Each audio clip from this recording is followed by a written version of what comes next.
नमस्कार. तीर्थासोबत डॉक्टरांच्या इथे ऊर्जाने राहावं अशी तीर्थाची इच्छा असते आणि ऊर्जाने सुद्धा तिला वचन दिलेलं असतं. पण ऊर्जाला मात्र त्या बाईचा फोन आलेला असतो. ती बाई ऊर्जाला म्हणत असते, तुम्ही काय करताय? आम्ही काय आता जीव देऊ का आमचा? तुम्ही केस घेणार आहात की नाही हातात? तेव्हा मात्र ऊर्जा बोलते, तुम्ही काळजी करू नका, मी तिथे पोहोचते.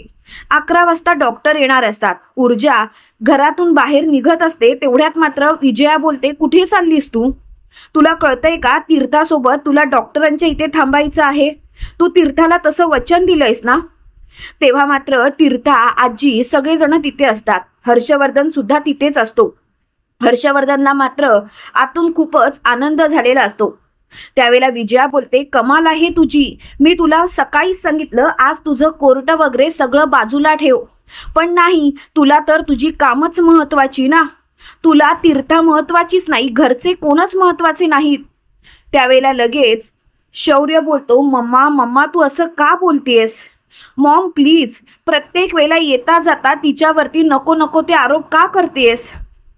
तेव्हा लगेच विजया बोलते, हे बघ शौर्य, अरे तुझ्या समोरच ती निघून जाते ना. आता डॉक्टर येणार आहे, तिची गरज जास्त तीर्थाला आहे आणि हिला बाहेर जायचं आहे. मग हिने स्पष्टपणे सांगायचं होतं ना तीर्थाला की मला तुझ्यासोबत थांबता येणार नाही म्हणून. तेव्हा लगेच मोठ्याने आजी बोलते, अगं विजया, तिला काहीतरी काम असेल महत्वाचं, त्याशिवाय ऊर्जा बाहेर जाणारच नाही, विश्वास ठेव ना. तेव्हा लगेच विजया बोलते, हे बघा, विश्वास तुम्ही ठेवा, मला सांगू नका, आणि माझा नाही आहे या मुलीवरती विश्वास. तेव्हा लगेच विजयाला ऊर्जा बोलते, प्लीज तुम्ही काहीही काळजी करू नका. तुम्ही कशाला आकांतांडव करताय? 11 वाजता डॉक्टर येणार आहेत ना. 11 वाजता मी बरोबर हजर राहील. मी बरोबर 11 वाजता तीर्थासोबतच असेल. पण आता मात्र मला बाहेर जावं लागणार आहे, कारण मी त्यांना सुद्धा वचन दिलंय आणि माझी तिथे जास्त गरज आहे. त्यावेळेला लगेच शौर्य बोलतो, ऊर्जा, माझा तुझ्यावरती पूर्ण विश्वास आहे, तू जा तुझ्या कामासाठी. त्यावेळेला लगेच कुमुदिनी बोलते, अगदी बरोबर बोलला शौर्य, ऊर्जाचं काहीतरी काम असल्याशिवाय ऊर्जा घराबाहेर पडणार नाही. पण हर्षवर्धन मात्र खूप खुश झालेला असतो. त्यावेळेला लगेच ऊर्जा बोलते, आजी खरंच थँक्यू, तुम्ही माझ्यावरती जो विश्वास दाखवलात ना त्या विश्वासासाठी. तेव्हा लगेच कुमुदिनी बोलते, पण ऊर्जा, तू लवकरात लवकर घरी ये, आणि तसंच जर का तुला काम असेल तर आम्हाला सांग, कळव. तेव्हा लगेच तीर्था बोलते, ऊर्जा वहिनी, तुला घाई करायची गरज नाही. अगं तुझं काम जर का महत्वाचं असेल तर तू ते काम कर, माझ्यासोबत काय, मॉम बसेल ना. तेव्हा लगेच ऊर्जा बोलते, तीर्था, तुला माझी गरज आहे ना, तू बोललीस ना मला, मग प्रश्न मिटला. तू काहीही काळजी करू नकोस, मी आहे ना तुझ्यासोबत, मी तुझ्या सोबत असणार, तुला काळजी करायची गरज नाही. त्यावेळेला तीर्था बोलते, वहिनी खरंच तू येशील? त्यावेळेला लगेच ऊर्जा बोलते, विश्वास ठेव माझ्यावरती, मी खरंच असेन तुझ्यासोबत. आणि लगेच ऊर्जा तिथून निघून जाते. त्यावेळेला लगेच मोठ्यानी विजया बोलते, तीर्था, नको त्या माणसांवरती विश्वास ठेवू, कारण कसं आहे ना तीर्था, कितीही काही झालं ना तरी या माणसांवरती विश्वास ठेवणं तुलाच भारी पडू शकतं. म्हणूनच मी तुला सांगते, नको त्या माणसांवरती विश्वास ठेवू नकोस. त्यावेळेला लगेच शौर्य बोलतो, मॉम प्लीज प्लीज हे सर्व थांबव. मॉम, तू ऊर्जाचा एवढा राग का करतेस? आणि माझा विश्वास आहे की डॉक्टर यायच्या आधी ऊर्जा इथे असेलच, याची मला खात्री आहे, त्यामुळे काळजी करायची गरजच नाही. तेव्हा मात्र चांगलाच धक्का विजयाला बसलेला असतो. पण हर्षवर्धन मात्र स्वतःशीच बोलत असतो, कितीही वाट बघा त्या ऊर्जाची, पण ती ऊर्जा इथे येणार नाही म्हणजे नाही. आता तर मी तिची अशी काही अवस्था करणार आहे ना की तुम्ही याचा विचारच करू शकत नाही. त्या ऊर्जाला अशा ठिकाणी अडकवून ठेवेन की ती पुन्हा इथे पाऊल टाकणारच नाही, आणि आज मात्र ती सगळ्यांच्या नजरेतून उतरेल. इकडे मात्र ऊर्जा त्या ठिकाणी पोहोचलेली असते आणि त्या बाईच्या मदतीने तिने सगळं काही ऐकून घेतलेलं असतं. त्यावेळेला ती बाई बोलते, ताई ताई, तुम्ही काही करणार आहात का? त्यावेळेला लगेच ऊर्जा बोलते, हे बघा, मी तुम्हाला आधीच सांगितलंय, तुम्ही काळजी करू नका, पण असा फोन करून अचानक तुम्ही मला बोला, पण तुम्ही जरा तरी विचार करायचा होतात ना. अहो, तुम्ही जर का मला तुमचा नंबरच दिला तर बरं होईल, आणि हो, मी आता या केसच्या तळाशी जाईल, पण प्लीज आता मला घरी जावं लागणार आहे, कारण माझं खूप महत्वाचं काम आहे. त्यावेळेला मात्र ती बाई स्वतःशीच बोलते, बापरे, आता मी काय करू, मला तर कळतच नाहीये. जर का या घरात निघाल्या तर मात्र हर्षवर्धन सर मला चांगलेच ओरडतील. त्यांनी तर मला पैसे दिलेत या बाईंना इथे अडकवून ठेवण्यासाठी, आणि यात जर का तिकडे गेल्या तर मात्र सगळं संपलं. त्यावेळेला लगेच ती बाई ऊर्जाला अडवते आणि म्हणते, प्लीज प्लीज ताई, आज काय तो तोडगा काढा आणि जाच ना. अहो कशाला असं जाताय? त्यावेळेला लगेच ऊर्जा बोलते, अहो तोडगा काढणं एवढं सोपं आहे का? तुम्ही नका काळजी करू, मी करेन सगळं. तुम्हाला काळजी करायची गरज नाही, मला आधी या केसचा अभ्यास तरी करू देत. तेव्हा लगेच ती बाई बोलते, अहो तुमच्यावरती विश्वास होता म्हणून तर एवढे दिवस शांत बसलो. तुम्ही काहीतरी कराल म्हणून शांत होतो, पण आता मात्र तुमच्यावरती सुद्धा विश्वास राहिला नाही. त्यावेळेला लगेच ऊर्जा बोलते, असं का बोलताय तुम्ही? अहो मी सगळं काही नीट करेनच, माझ्यावरती विश्वास तर ठेवा. तेव्हा मात्र लगेच ती बाई बोलते, अहो विश्वास, तुमच्यावरती विश्वास आहे म्हणून तर मी आतापर्यंत शांत होते ना, आणि तुम्हीच आता आम्हाला या संकटात टाकून जाताय. त्यावेळेला लगेच ऊर्जा बोलते, अहो मी तुम्हाला संकटात टाकून जात नाहीये, तुमचं संकट मी दूर करेनच, पण आता मात्र माझ्या घरावर जे संकट आहे ते सुद्धा मला दूर केलं पाहिजे ना, आणि तुमच्या केसचा अभ्यास करून मी तुम्हाला न्याय मिळवून देईन, हे वचन आहे माझं. आणि प्लीज आता अडवण्याचा प्रयत्न करू नका, कारण मी अजिबात थांबणार नाही आहे. तर इकडे 11ला 5 मिनिटं असतात. विजयाने खूपच आकांतांडव केलेला असतो, कारण 5 मिनिटात डॉक्टर येणार असतात. त्याच वेळेला लगेच विजया बोलते, शौर्य शौर्य, अरे कुठे आहे तुझी ऊर्जा? खूप विश्वास होता ना तुझा तिच्यावरती, अजून कशी आली नाही ती? तेव्हा लगेच शौर्य बोलतो, मॉम प्लीज, अगं कामात अडकली असेल. 11 म्हणजे काय 11लाच यायला पाहिजे का? अगं ती येईल, तू का अशी काळजी करतेस? तेव्हा लगेच विजया बोलते, हे बघ शौर्य, तुझा तिच्यावरती विश्वास असेल पण माझा नाही, माझा अजिबात तिच्यावरती विश्वास नाहीये. आणि शौर्य हे सर्व थांबव. तेव्हा लगेच शौर्य बोलतो, मी हे सर्व थांबवण्यापेक्षा आहे ना तू थांबव मम्मा, कारण तुझं वागणं खूपच चुकीचं आहे. तू जे काही वागतेस ना ते चुकीचं वागतेस. मला कळतच नाहीये मॉम, तू असं का वागतेस? का तू स्वतःमुळे दुसऱ्यांना सुद्धा त्रास देतेस आणि ऊर्जावरती एवढा अविश्वास दाखवतेस? मम्मा प्लीज, ऊर्जा जे काही करेल ना ते योग्यच करेल, विश्वास ठेव. तेव्हा मात्र विजया कुमुदिनीकडे बघत असते, आणि त्याच वेळेला डॉक्टर तिथे आलेले असतात. आणि डॉक्टर येताच विजया बोलते, झालं का? आली का तुझी ऊर्जा? त्यावेळेला हर्षवर्धन बोलतो, ती नाही येणार विजया, तिला घरातल्या लोकांचं काही एक पडलेलं नाही. तिच्यासाठी फक्त आणि फक्त तिच्या केस महत्वाच्या आहेत, बाकी काही नाही. जर का घरातली नाती तिची महत्वाची असती तर ती इथे आलीच असती, बरोबर ना आई साहेब? त्यावेळेला लगेच कुमुदिनी बोलते, हर्षवर्धन, कोर्टाची कामं कशी असतात हे मी तुला सांगायला पाहिजे का? अरे कोणत्या तरी कामामध्ये ती अडकली असेल, एवढी साधी गोष्ट तुला कशी कळत नाही? त्यावेळेला हर्षवर्धन बोलतो, ते काही असलं तरी घरातल्यांसाठी सुद्धा वेळ काढला गेला पाहिजे, हे तिला समजलं का नाही? आणि हे तिने समजून घेतलं पाहिजे होतं ना. तेव्हा मात्र मोठ्याने कुमुदिनी बोलते, हर्षवर्धन शांत हो, डॉक्टर आत्ताच आलेत ना, ऊर्जा सुद्धा येतच असेल. तेव्हा हर्षवर्धन बोलतो, ती येणार नाही, कारण तिला आपल्या कुटुंबाचं काहीही पडलेलं नाही, तिला फक्त आणि फक्त केस पाहिजेत, आणि तिला केसच जिंकायचे आहेत.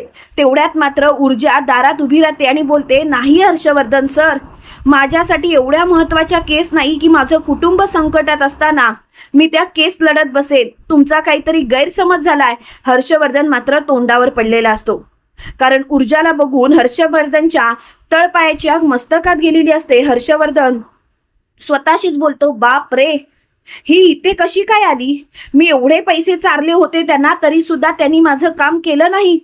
अशी कशी काय वागू शकतात ही माणसं?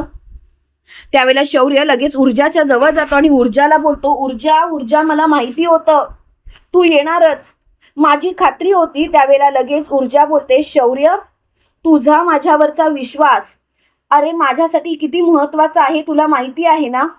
शौर्य, मी तुझ्या विश्वासासाठी काहीही करू शकते. तेव्हा लगेच शौर्य बोलतो, हो ऊर्जा हो, मला माहिती आहे तुझा माझ्यावरती किती विश्वास आहे ते.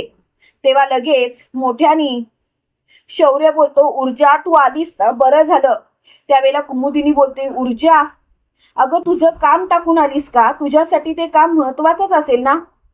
तेव्हा लगेच ऊर्जा बोलते, हो आजी, माझ्यासाठी ते काम महत्वाचं आहेच, मी ते काम पूर्ण करेनच. पण माझ्यासाठी जर का काही महत्वाचं असेल तर आता आता माझी तीर्थाला गरज आहे आणि मी तिच्या सोबत थांबणं महत्वाचं आहे, बाकी काही नाही. तेव्हा लगेच डॉक्टर म्हणतात, तुम्ही येणार आहात का आमच्या सोबत? त्यावेळेला लगेच ऊर्जा बोलते, हो. त्यावेळेला लगेच डॉक्टर बोलतात, खरंच तुमचं कौतुक करावं ना तेवढं कमी आहे. अहो मी तुमच्याबद्दल खूपच काही काय ऐकलंय. खरं सांगू का, तुम्ही एवढ्या धाडसी आहात ना, खरंच मानलं पाहिजे तुम्हाला. विजयाताई, अहो तुम्ही स्वतःला खूप नशीबवान समजलं पाहिजे की तुमच्या घरात ऊर्जा शिंदे सारखी सून आहे. खरंच. त्यावेळेला लगेच विजया बोलते, हो का? आम्ही आणि नशीबवान काय आहे ना, ज्याच्यावरती जी वेळ येते ना त्याला काय काय भोगावं लागतं हे त्याचं त्याला माहिती.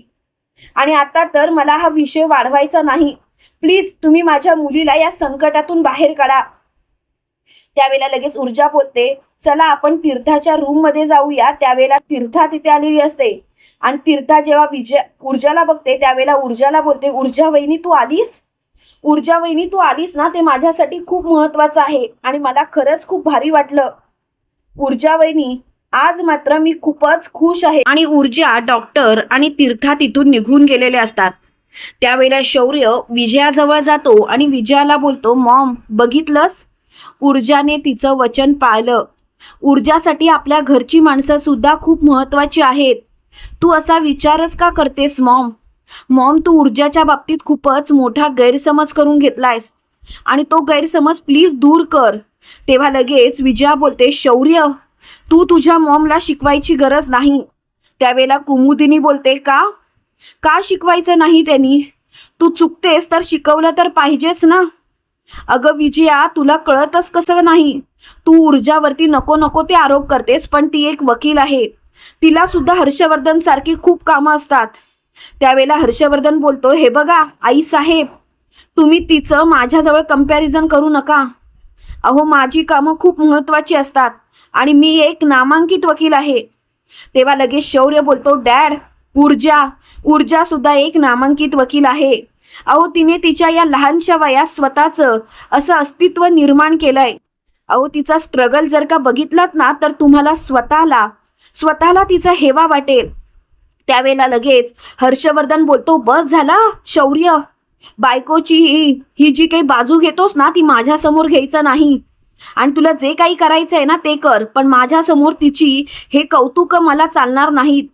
तेव्हा मात्र मोठ्यानी कुमुदिनी बोलते, वाह वाह हर्षवर्धन वाह, अरे तू तर असा नामांकित वकील आहेस की तुला दुसऱ्या वकिलाचा सुद्धा कौतुक करता आलं पाहिजे. पण नाही, तुला तर तुझ्या पुढे गेलेलं कोणी चालणारच नाही ना.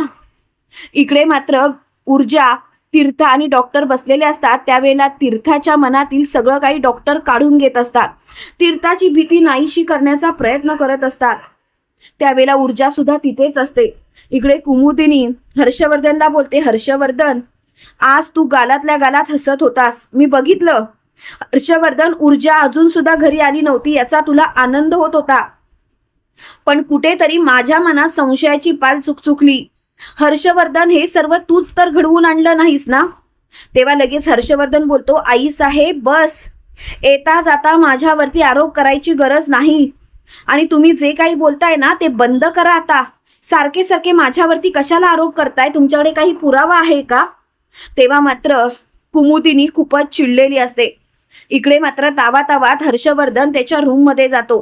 त्यावेळेला विजया सुद्धा त्याच्या पाठोपाठ जाते आणि विजया बोलते, झालं समाधान तुमचं झालं? अहो प्रत्येक वेळेला आपण तोंडावरतीच पडतोय, तुम्हाला कळतंय का? काय केलं तुम्ही? त्यावेळेला हर्षवर्धन बोलतो, विजया जरा शांत बसशील? तू मला शिकवायची गरज नाहीये विजया. विजया तुझी ही नाटकं आहेत ना ती बंद कर आणि माझं डोकं खाणं बंद कर. त्यावेळेला विजया बोलते, गप्प बसा.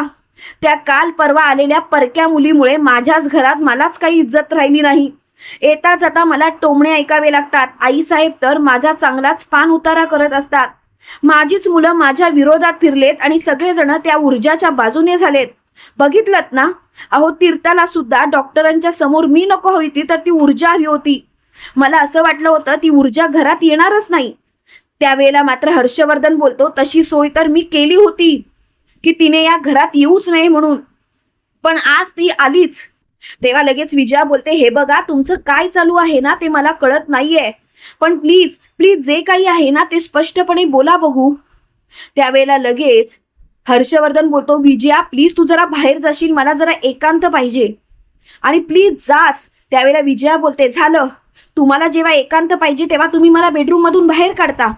अहो पण मी काय करायचं, मी कुठे एकांत शोधायचा, माझ्या मनाचा तरी विचार करा कधीतरी. त्यावेळेला हर्षवर्धन बोलतो, अगं बाई करतो, सगळ्यांच्याच मनाचा विचार करतोय मी, म्हणूनच तर हे सर्व घडवण्याचा प्रयत्न करतोय, पण सगळं काही माझ्या चांगलट येतंय. अगं जा ना गं बाई, नको नको खाऊस, मी लवकरच तिचा बंदोबस्त करीन. तेव्हा लगेच विजया बोलते, जाते जाते, मी या घरातूनच कायमची निघून जाते, म्हणजे ना तुम्हाला सगळ्यांना माझी किरकिर तरी होणार नाही. आणि विजया तिथून निघून गेलेली असते. त्यावेळेला लगेच हर्षवर्धन त्या बाईला फोन करतो आणि त्या बाईला विचारतो, काय चाललंय, तुम्हाला तर मी पैसे फेकले होते ना जेवढे पाहिजेत तेवढे, मग तरी सुद्धा तुम्ही तुमचं काम करू शकला नाहीत का? अहो तुम्हाला तुमची कामं करता येत नाही तर पैसे तरी कसले घेता? त्यावेळेला ती बाई बोलते, हे बघा साहेब, माफ करा आम्हाला, माफ करा साहेब, अहो चुकलं आमचं साहेब, कसं सांगू मी तुम्हाला, अहो मी त्यांना खूप अडवण्याचा प्रयत्न केला पण त्या खूप हट्टी आहेत, त्यांनी शेवटी स्वतःचं तेच खरं केलं. साहेब प्लीज प्लीज असं काहीतरी विचार करू नका. त्यावेळेला लगेच मोठ्यानी हर्षवर्धन बोलतो, काही नाही, तुमच्यानी कोणतीच कामं होणार नाहीत आणि आता मात्र तुम्ही ही नाटकं बंद करा. खरंच मी ना तुम्हाला पैसे देऊनच खरी खूप मोठी चूक केली. तुम्हाला काय वाटतं मित्रांनो, हर्षवर्धनचं हे काळं सत्य, ऊर्जा आणि शौर्य घरच्यांसमोर आणतील का? कमेंट करून नक्की कळवा आणि असेच मालिकेचे नवनवीन अपडेट पाहण्यासाठी व्हिडिओला लाईक आणि चॅनलला सबस्क्राईब करायला विसरू नका. थँक्यू.